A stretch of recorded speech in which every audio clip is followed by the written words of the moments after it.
Joining me is a very special guest, Diane Clement. She's a former Olympian and she is a award-winning chef. She's an author of 8 best-selling cookbooks, and she's been paving the way for women and sport and beyond sport. And I'd like to welcome her, and I'm so excited for you to be here, and we'll be talking about your recipe for success. And you'll be sharing a recipe today, right, Diane? Well, thank you. It's food, fitness, and fun all the way.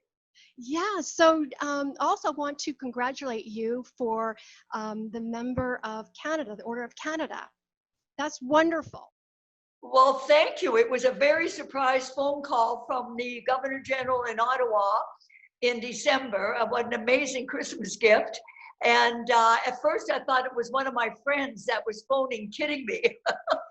So I had to be very patient until I realized, this is for real. And I'm wearing my pin today with much honor and joining Doug, who received his pin in 1991.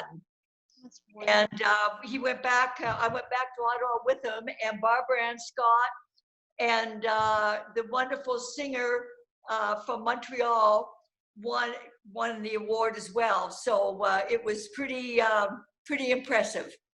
That's wonderful. Congratulations. So I have one of your books. What inspired you to write 8 best-selling cookbooks? Well, it started actually way back when with Western Living magazine with Liz and Jack Bryan, way back in the early 90s, and they said, "Look, we need a food person to do the food feature. Would you do a menu for each of the magazine issues?" I said, "I'd love to." So we literally went all over Vancouver, went to our friends' homes and shot the dinners, went down to the beach, and it was a great success. And then decided, well, let's start and put it into a book. So that became the first book, Chef on the Run, and then more Chef, and then Chef and Doctor with Doug and I, and right through to 8 Canadian best-selling cookbooks. So I think about 170,000 across Canada. So it's been amazing decades of food, fitness, and I think most important, and family and friends. Yes, and Diane, tell us about the cooking schools. Like you become a chef, you had to go to school. So tell us about your background. Well, when Doug interned, when he graduated, in medicine from UBC, he interned in San Francisco. So while he was on leave, on call at the hospital, I started taking cooking classes, and there was an early Sunset magazine in San Francisco. They were starting people to entertain on patios and whatever. And so taking those classes were great. Then when Doug would take his UBC relay team, the men, to the Madison Square Indoor Games in New York every year, then my sister-in-law from Toronto would join me, and we took cooking classes in New York with the famous James Beard and many other great chefs in New York. So that became my background. Then as team manager of our track and field team, we would travel the world to training camps and, to the Olympic Games and Commonwealth Games.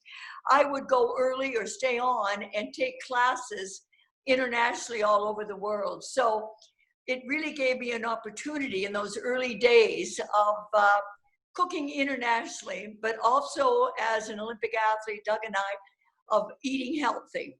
So there's a good balance that we can't eat Christmas dinner every day, and the balance of exercise and enjoying good food became our mantra. Yes, and so that is your secret ingredient for keeping healthy and ageless? Because you're so ageless, Diane. So what is your What was that? what is your secret ingredient for keeping healthy and ageless?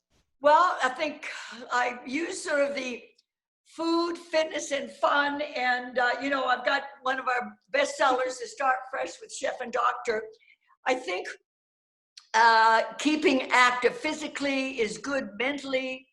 Our family is very important. We have three wonderful grandchildren, and our son Rand and his wife Susie, and Jen and her husband Vince. We're very close knit. My family across Canada, I have a twin brother, believe it or not. Oh, wow. There was two of us. Oh my He's goodness. in Toronto with his wife Diane, and we traveled just recently in February to Halifax to our brother's 90th birthday, and he fit every day. He works out, and so I think we always sort of felt that we had to eat healthy growing up in the Maritimes. Didn't hurt having lobsters at Shediac Beach at our cottage and fresh garden greens from our farmers way back when. So it was the early beginnings for me, and then continued through to today, that we have to have a balance, but enjoy our little sweet tooth like we're going to. I mentioned we did my Fonzie's brownies, and that's another story, but we can't have treat day if we keep active and have a balance of our diet. Yes, Diane, tell us the story on the Fonzie's brownies. Well, in the busy, Tomato Cafe, my brownies became famous. And again, an old recipe from my mom in Moncton. And so I had a call. He was shooting a movie with his crew and his team, and they phoned. They said, well, we're having a party tonight, and the person knew me and knew my brownies and said, would you send down some brownies? So I said, I said, it's a busy lunch hour, but I'll see what I can do. So I whipped up 2 batches, sent them down. And then the next day or 2 days later, we were shooting the Discovery Channel. We're interviewing Jenny and I, busy lunch hour, and in walks Henry. And everybody's turning around and going, oh my gosh, it's Henry Winkler. Then he sees the Discovery Channel crew going, how did they know I was coming to Tomato? So they said, can we, interview you with Diane? He said, well, as long as you don't use it for a commercial. So he opened the interview and he said, I'm here to thank this wonderful Mama Tomato. Those are the best brownies I've ever eaten in the world. He said, I'm not going back to shoot. I'm going back to eat some more brownies. So the next day, 2 days later, they were flying to Victoria to do a shoot. And one of our dear friends who was a pilot for the private companies were flying him, moved him up to the front so we could see the islands as they went into Victoria. And he's sitting there with my friend, the pilot, and he's got this brown paper bag. My friend phoned me, he said, look, you've got to try these brownies. He said, that wonderful Mama Tomato. He said, oh, he said, they're the best in the world. He said, oh, I know. He said, I've been eating them for the last 20 years. You've done such amazing work for paving the way for women in sport and beyond sport. So tell us about, you were the president of the Athletics Canada, the first woman, and also the first woman for the UBC track and field. Tell us about that. Well, that was a challenge. It was in 1975. And we had our national track and field conference in Vancouver. So it was now, they were appointing a new president. Ironically enough, that our coach, Fred Foote from Toronto, in 1976 was running for president. And then all the federations, including Quebec, all the federations came up to me and said, Diane, we want you to run. And I said, look, I've got a family. We've got our Richmond Kajak track club. I can't do it. I thank you for the compliment. So they said, well, we are 85,000 or something in debt, or over 100,000 in debt to Sport Canada. And our president is saying, you know what? If Sport Canada, spearheaded by Roger Jackson, the Olympic rower, we'll just tell them, if you don't erase our debt, we're not going to have a track and field team in Montreal. And I went, this is ridiculous. So I said, okay, then I'll run. I got in as president, and I taxed every province of the debt they owed. And I went to every province and said, we're paying off our debt. So eventually we did. We paraded our team in '76. And of course, we had the great Greg Joy winning the bronze medal in the high jump. So it was a challenge. And for a woman to spearhead a sport federation was unheard of. I think there was one woman, I think in Europe, and I think it might have been actually from Greece, that was honored. And in fact, she invited me in 2002 to go to Greece to speak at a World Congress in sport. And I had to speak on behalf of the women around the world spearheading sport federation. It was quite an honor, and it went over very well. It was in early decades of women spearheading any key federation, key business, in anything. Women were sort of like, oh, well, they should be home looking after the household and whatever. So I really led the way, and I think that it was very satisfying to me, and I had a strong support from Doug, and said, yes, Diane, yes, you can. And we've come a long way for women in sport, that's for sure. And it feels so good to see other women following, or looking up to you, as a role model, for also for racing too, right? Back when you were in the 1956 Olympics, can you tell us about women running? They weren't able to run beyond, like a half marathon or a marathon. Well, at the time, when I was competing, and I was running going to university in Montreal and training at the Montreal with our track club, women had a choice of two running events, 100 or 200. And if we train, again, if we train for more than that, we may not bear children. So it took from that point, that era, gradually, finally, up into 1984, it was going to be the first women's marathon at the Olympic Games in LA. I was team manager, Doug team doctor coach, and Charmaine Crooks was part of our team at that time as well. And this little tiny 5-foot Joan Benoit from the US had broken the world record in the marathon the month before. A woman from Denmark had broken the world record as well. So now these two were coming together. As you know, the last two events are the women's marathon, then the men. They were the big headlines. What woman is going to win the Olympic marathon? And so we ate in the dining room at the USC campus with the American team. So we got to know Joan, and we call her Joni. We didn't have a woman marathoner. So we said, Joni, all of Canada will be cheering for you tomorrow. And so we did. And of course, she won. And it was an amazing event. About 7 years or 5 years after, Charmaine and Doug and I were at a sports conference in Edmonton. She was the keynote speaker. And so over a glass of champagne, Charmaine and I, we raised our glasses with her. And she said, can you imagine what the women are doing now in sport? And we couldn't run more than, 400 meters. And because we may not have children. She said, Diane, how many do you have? I said, we have 2. She said, we have 3. And she raised her glass and she said, we goddamn proved them wrong.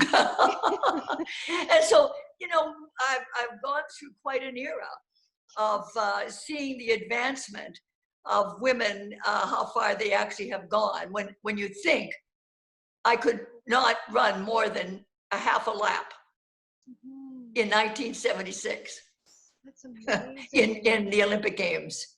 You are a role model. And what advice would you give to women? Never give up, but what else for women? Well, I think that, again, I have very strong support, from my family across Canada, from Doug and my family here. And women, I think, are feeling stronger. They're spearheading companies. I think we're getting more confident. I think there's still also a big backlash of, women not being allowed to proceed to be president of the company or to whatever, be a key leader. I think it's changing gradually. And we've come a long way since I was president of Athletics Canada, and I admire the companies, and whether it's a law firm, whether it's a department store, whatever it is, any company, that the men are looking at women as equals and saying, yes, I want you to be part of my strong team.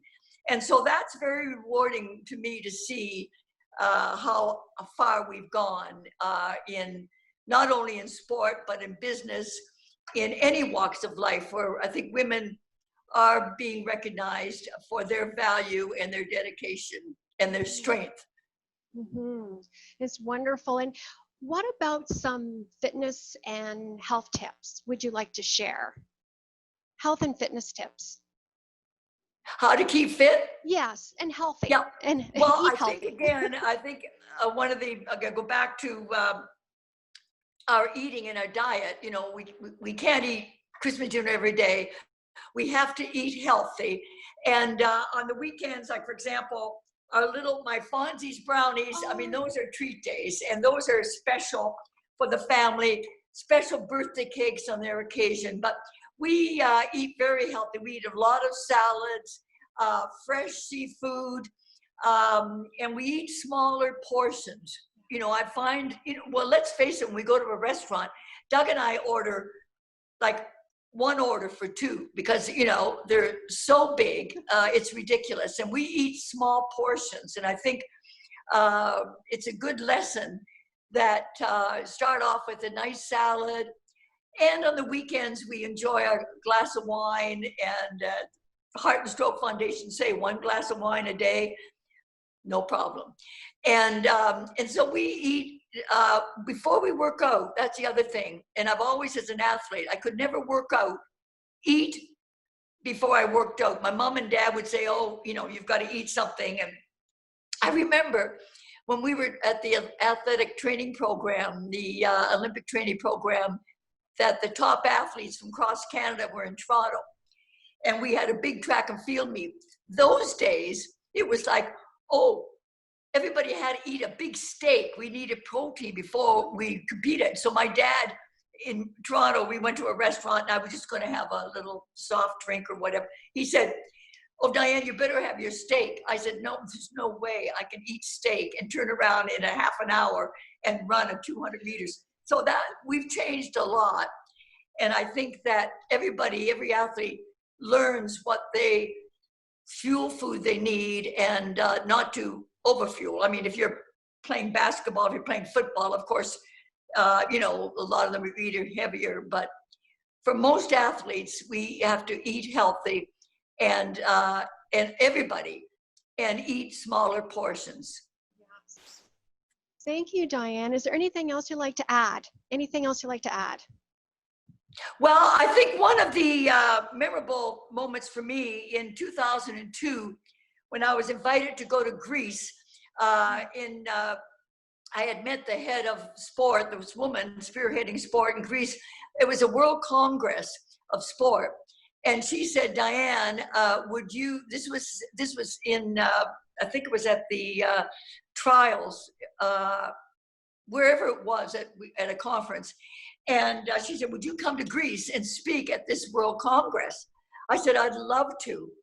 And again, it was, men were, sort of, oh, why are they having a woman speaking at this Congress? But having said that, when I did speak, many men afterwards came up and just said, we appreciate your giving us a perspective of how important it is for women to be equal in sport and in business, in everything we do. And so that meant a lot to me to receive a compliment after that Congress. But I think, again, we go back, and I think it's just enjoying life, teamwork. I mean, I'm only as strong as a team that have supported me over these many decades. And our Achilles Track and Field, society, that we put on our Harry Jerome meet and our First Nations run last year. we come together as a team, and unfortunately, we've just been phoning around. We had to cancel our Harry Jerome, our International Track Classic, which is disappointing. But as a team, we said, look, next year will be stronger, and we can do it next year, hopefully. We're going to do our indoor meet at the Olympic Oval. That's planned for February for track and field at the Olympic Oval, at the indoor track. So we have to keep going. And my message to everyone is that we have to keep active, keep close to your friends and family, and take one day at a time, but keep moving, keep healthy, and stay happy. Thank you so much, Diane. I so appreciate your time. And yes, I'd like for you to come back in studio when we can. Well, thank you. And we've enjoyed so much working with you over the years. And thank you for sending out the message of keeping healthy and enjoying life to the fullest. Thanks again, Diane. Okay. Thank Bye for you. now. My privilege.